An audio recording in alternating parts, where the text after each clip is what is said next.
عبد الله السعيد عقده خلص يبقى سبب المشكله. في فتره السماح انا اتعاقدت معاه 40 مليون خدهم كاش. انا دايما بفكر اللاعب الفري ده لو انا اشتريت عبد الله السعيد من النادي بتاعه هشتريه بكام؟ ب 30 مليون. يبقى عبد الله السعيد 5 مليون في السنه. مظبوط كده؟ ده تفكيري دايما، تفكير الراجل القانون اللي مؤلف كتب في القانون، مش بتاع اسمها دي محمد ابو خير. فساعه تركي الشيخ جه بيدوروا عليه مش لاقيينه. عبد الله كان ملتزم جدا، فنان كوميدي زملكاوي هو اللي اقنعه يروح النادي. التمرين هم خلاص مش عايزينه. راح النادي لقى بودي جاردات تاني في اوضه اللبس ومنعهم الخروج. كلام واضح اهو. سيد تركي الشيخ المحترم قال لهم احنا مش محتاجين بودي جاردات. يا ابني انت ايه مشكلتك؟ قالوا لي روح شوف حالك في اي مكان. تمام؟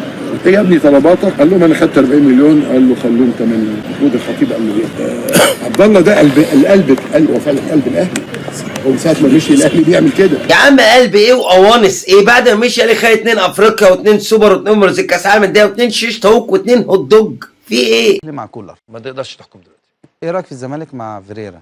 ايه الفرق بين الاثنين؟ طب كولر ده لسه ماسك ما بقالوش 10 ماتشات، يعني ما تقدرش تحكم عليه. بقى اكتر من ما تقدرش تحكم عليه. ماشي. عايزين نحكم عليه اخر السنه ببطولاته، بادائه، بمستوى اللعيبه، بثبات مستوى اللعيبه، بمستوى الفريق كله. اللعيبه اتغيرت ولا ما اتغيرتش؟ هو ده اللي نيجي نحكم عليه. الراجل هو راجل بص، طالما جه النادي الاهلي يبقى هو مدرب كويس. ايه رايك في برونو سافيو؟ اما فييرا طبعا لا، فييرا ده انت هتتكلم عليه. فييرا ده طبعا هنتكلم عليه.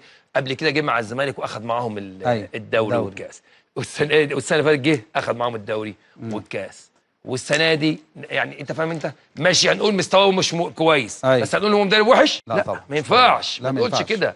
ما ينفعش. ايه رايك في سافيو؟ لا لسه بدري. لسه بدري.